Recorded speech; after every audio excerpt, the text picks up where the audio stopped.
10, public participation. In accordance with our policy, we've had 4 requests for public participation. As is tradition, I will read the public participation policy for the Board of Education that was originally adopted in 1994 and last revised in 2004. To be placed on the agenda, a citizen must request to appear before the board in writing at least 5 days prior to the regular monthly meeting of the board. The request must state clearly the topic or issue to be addressed. Each citizen whose name is placed on the agenda will be given 5 minutes to make their comments, but the total time allotted to citizen participation will be limited to 20 minutes. Citizens may reduce additional concerns to writing and submit to the Board of Education if 5 minutes does not provide sufficient time. Where several citizens wish to address the same topic or issue, the board reserves the right to further limit discussion should they become repetitive. While citizens may use their allotted time to take serious issue with board decisions, the board will not permit anyone to become personally abusive of individual board members or board employees. When issues arise that stimulate high community interest, the board may schedule special meetings specifically to invite public comment. In those circumstances, the board will establish special guidelines for participation. The board will not respond to comments or questions posed by citizens in their presentations, but will take those comments and questions under advisement. Again, that is the public participation policy for the Board of Education as it has been since 1994, last revised in 2004. We had, as I said, 4 requests, and we will just go in order that we received them. Ms. Martha will have a timer on the screen for you to be able to see. So first up, we will have Dr. Robert Keller. Dr. Keller, just whenever you begin, Ms. Martha will start the time.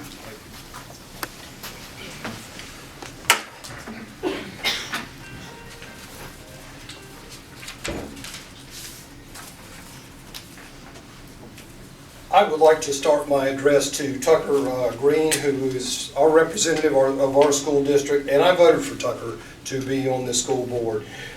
When this occurred, when it was resulted in the resignation of Carlton Wilson, I spoke with you, I spoke with your fellow board members, and I read the newspaper, and from what I understand, there was a general statement of loss of confidence in regards to Dr. Wilson.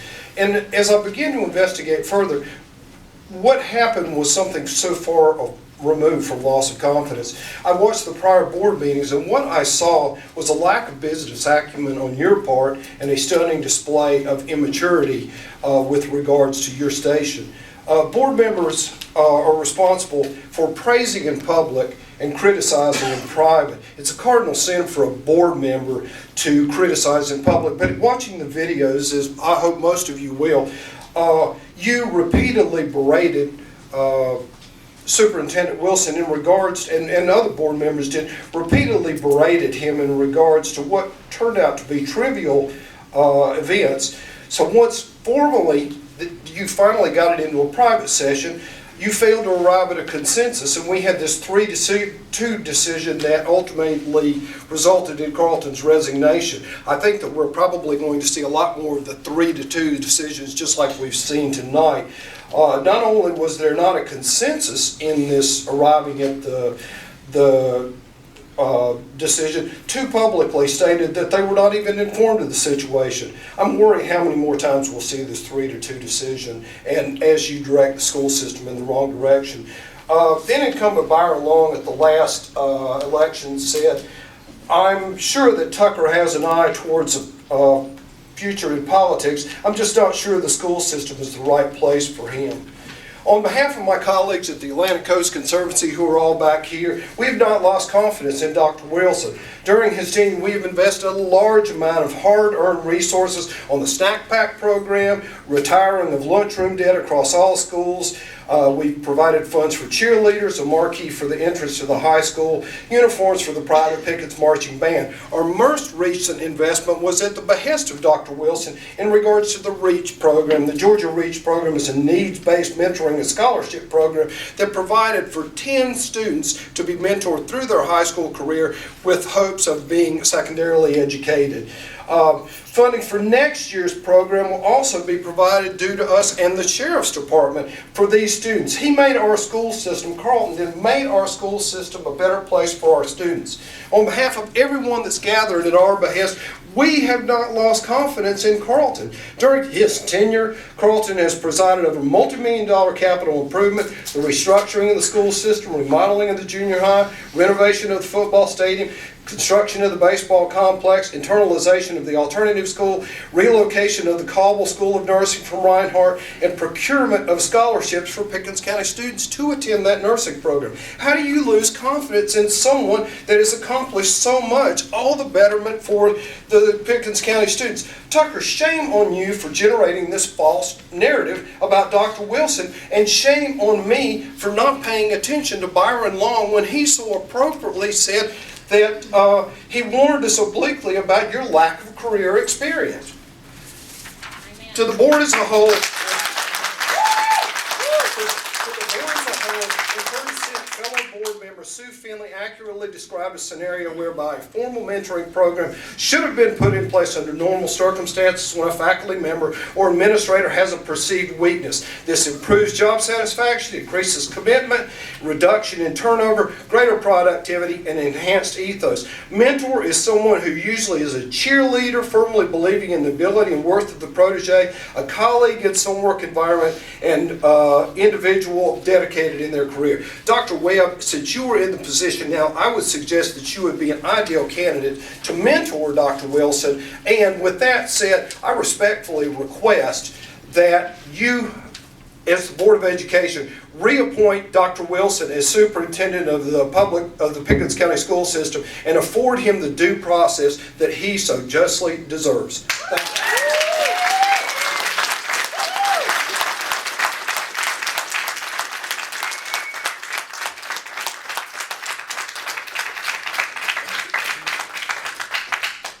Thank you, Dr. Keller, for those thoughts.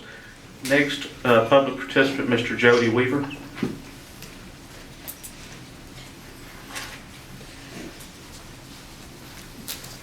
I'd like to thank the board for allowing me the opportunity to stand here tonight. After the appointment of chair and vice chair, I have to at least commend you on consistency for making poor decisions. I want to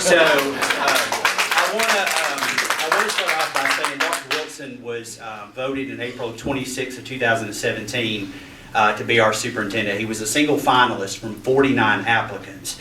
Prior to his career in education, Dr. Wilson served 10 years as a law enforcement officer, 14 years as a director of security, loss prevention, and risk management, and 10 years as a director of human resources. He joined Pickens County School District in '96. He held positions as a teacher, assistant, principal, and principal. I won't even go into the long list of charities and mentorships that he's been a major part of. He earned his doctorate in education degree in educational leadership and a concentration in school law and finance from the University of Georgia. I would say that's a pretty impressive resume, and being the youngest school board member, I think, in the state of Georgia, I'm sure you aspire to hopefully have one like that as well one day. I can say that this board has been, for the majority, pretty silent in regard to the reason Dr. Wilson was forced to resign as superintendent. Although oddly, we did receive an email and a post from No Pickens requesting community input, a little late, but we got that. I'd like to offer my input, refer back to my opening remarks. You guys are looking for input on who would be a great superintendent. That resume I just read, the gentleman sitting back there, that's your perfect superintendent. That is the So you didn't have to use a company called SurveyMonkey to send out something which oddly didn't allow us to give any input, only answer dictated yes and no questions. I don't stand here. A lot of people here know I serve on the board of the Chamber of Commerce. A lot of people here know I serve in the role of a law enforcement officer. I'm not here for either one of those positions. I speak because I have something here called 3 tax bills. I own 2 homes and a vacant piece of property in this county. And I pay a lot of school taxes. And that is why it gives me the voice to come here and express to you how disappointed I am in the decision and your lack of performance. It's my understanding also that this board has never provided Dr. Wilson with any type of employee appraisal or evaluation, from my understanding. You know, as somebody who owns a business and someone who's been in business for a long time and also a supervisor, you know, it's kind of hard to fix it if you don't know it's broken. So if you didn't give him any type of employee performance appraisal, I think that's also a failure on your part as well. This terrible decision the three of you have made, it's going to cost the Pickens County taxpayers like me in excess of $230,000 in lost tax money that could have been better spent to educate our kids. We're having to pay a interim superintendent, which kind of puzzles me why we have an assistant superintendent, why he doesn't sort of like step into that role. I guess I'm just confused by that. I don't quite understand how that works. You know, and again, you guys asked for input from the community, and I'm telling you right now, if you're in tune at all with social media or talk to any of the residents in this county, I've found very few people who support the decision that you made, the very poor decision that you made. So you want to poll around and start talking to your constituents, which last time I checked, when we vote for you, that's actually what you're supposed to do, is kind of listen to our input. We're telling you, you made a horrible mistake. And unless it is rectified, you also will be removed from your position as well. I can assure you that at the end of the day, we are in charge, not you. Okay, I just want to clear that up and make that. So you have the ability to rectify the decision that you've made. From my understanding, you can rescind the receiving of his letter of resignation. That is your opportunity to do the right thing. And I'd like to last say to Dr. Wilson, you did not fail this county. We failed you. We failed you by asking you to report to a board that does not know what they're doing. And I don't mean to that personally, but I'm telling you right now, you made horrible decisions. You're obviously continuing to make horrible decisions. And, you know, those seniors for Pickens, I remember I wrote an op-ed in 2015 supporting the Board of Education, even though my husband and I have never had kids nor will ever have kids. But I've always supported our school system because I thought they were good stewards of our tax dollars. And I fought the Seniors for Change folks and told them they made a huge mistake trying to gut the finances. Well, if you've got $230,000 to blow, I might be changing my position. Those seniors might need to go ahead and get approved to pay a little less educational tax. There you go.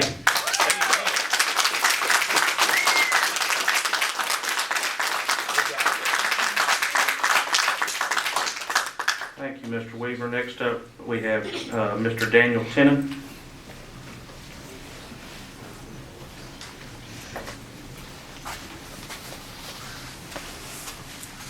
Thank you.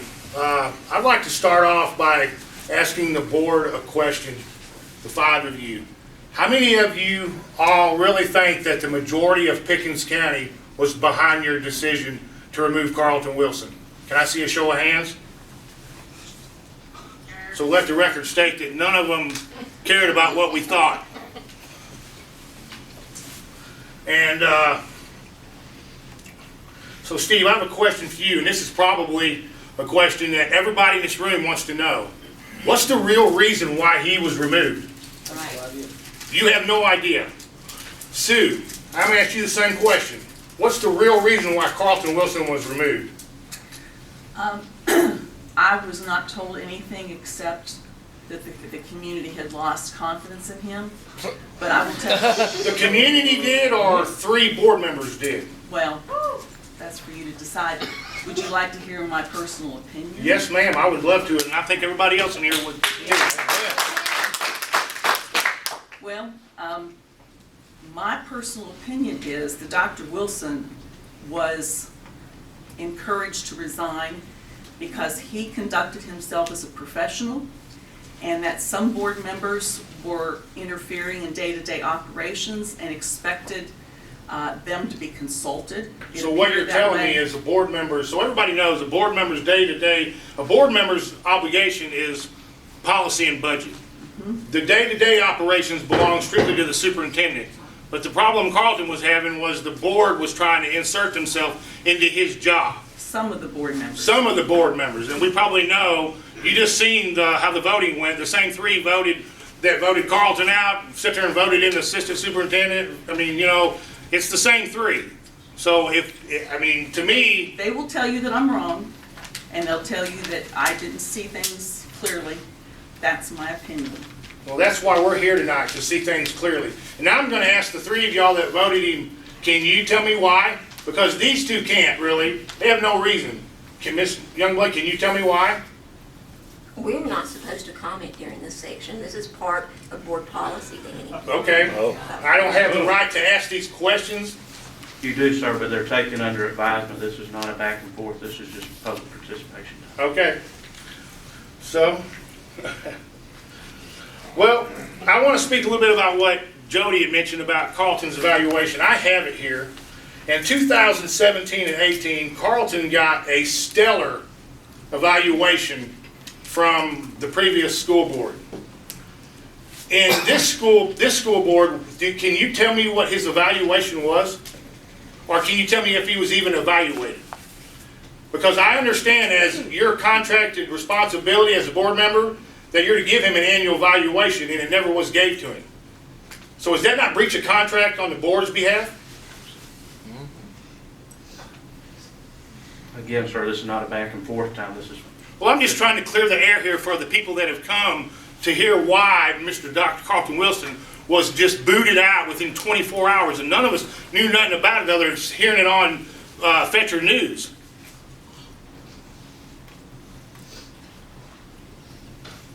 Well, you know, I'm going to end what I have to say. Nobody's going to answer my questions. You can see, I mean, to me, if I appreciate Steve, Sue, sharing with me what you did. We can see the people that were behind Carlton. We have no, as a community, we still have no answers on why our superintendent was ousted. But I'm going to ask the board member, like everybody else does at this point, that you reinstate Dr. Wilson, because you can't give none of the community a legitimate reason for what you did. And I'm the same as Jody. When it comes time to vote you back in, you won't be voted back in.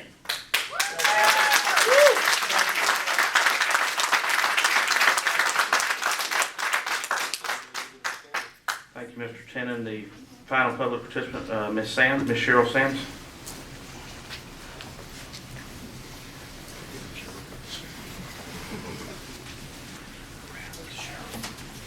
Most of you know I'm going to try to keep it down. The first thing I'm going to ask is, Mr. Tucker, if you're such a professional, will you please stop chewing gum during the meeting? Amen. Students are not allowed so in class. Now, since y'all are not going to answer any of my questions, I want to know, when can you schedule a time when you will answer our questions? Yes. Because unless you've forgotten, you work for us. Amen. Not the other way around. And if you think I don't know what I'm talking about, yeah, I'm on a council board, okay? So I know you've got to listen to your constituents, or you're not going to be there very long. Amen. Now, my first thing is, how did this qualify as an emergency meeting per the Georgia Code? It did not. And Tucker, you know it did not. An emergency meeting can only be when it affects the public safety, public personnel, or public property. How did this qualify for that? And my question is, we pay you $100 a meeting per day.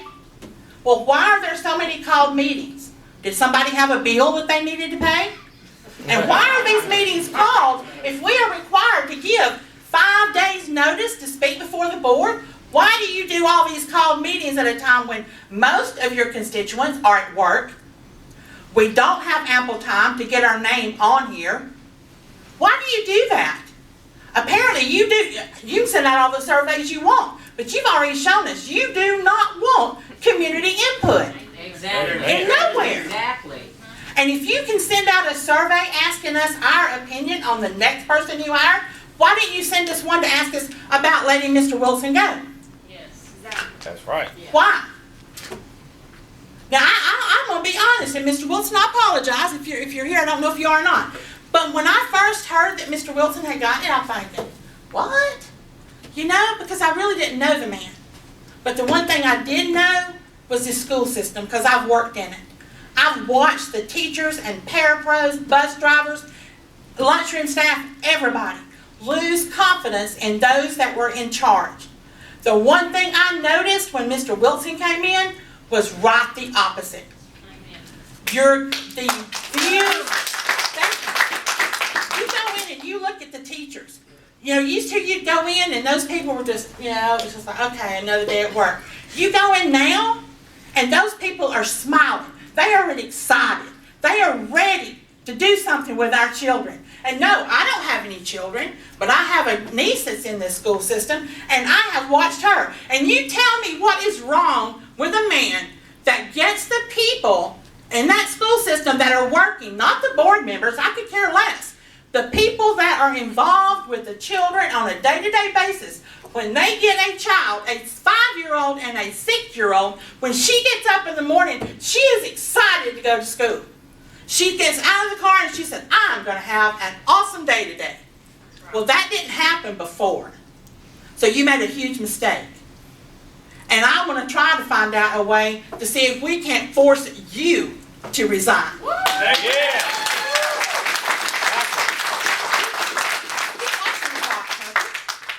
Now, Mr. Green, you said this was an emergency. How can it be an emergency when I asked you what y'all were going to do about all the checks and automatic drafts that Mr. Wilson was supposed to sign? Your response to me was, this was not done on a whim. We have things thought out and have taken care of it.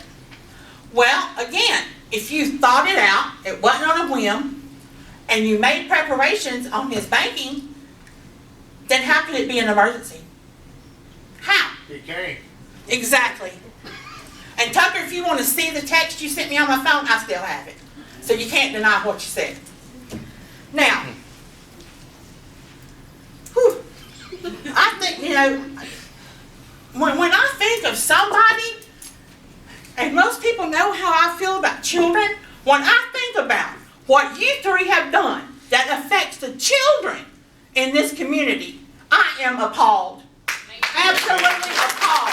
You don't care anything about our kids. You don't. You really don't. And so why? Why would you disrupt something that was so right? The school system had improved. The morale had improved. But y'all don't care about that. You just care about the fact that he hurt your feelings. Oh well, sorry. You've hurt my feelings. Now, Sam's time has expired. I'll keep you. that's fine. But I will say this as I leave. I can qualify to not have to pay school tax. I have chosen to do that because I felt like it was being well taken care of. But now, after seeing what y'all are wasting money on, I think I'm going to go and apply to not have to pay school tax. Amen.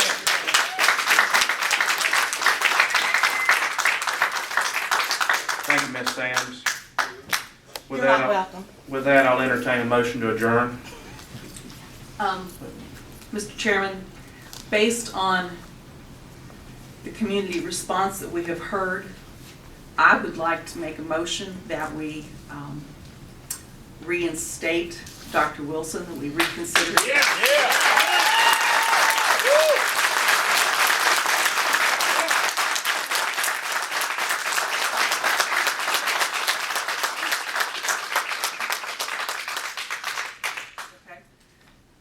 Mr. Landermetz asked me to state my motion again. As I said, based on the response we've received from the community tonight and at other times, email and Facebook and all of those things, I would like to ask that we reconsider Dr. Wilson's employment status and reinstate him as superintendent of Pickens County Schools. Yes.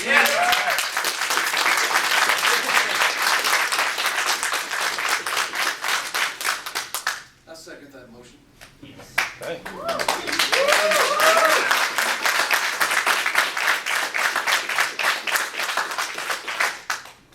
motion and a second, but I'm going to call on the parliamentarian because the agenda has already been approved. I knew they'd find a way. Under Robert's rules, you do, as a member of the assembly, she does have the right to make a motion.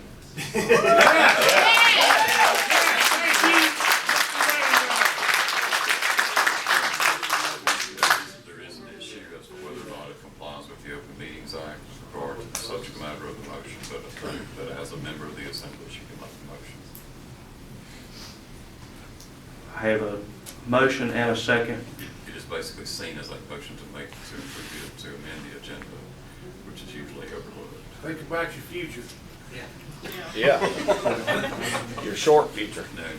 And you didn't care about the open I'm records sorry, act? this is a business meeting. Your time has been expired. You've got a motion second on the floor. We have a motion and a second on the floor. Any further discussion? All in favor of the motion? 2, opposed? 3, that motion fails. Well, we knew how that would go. With that, I will take a motion to adjourn.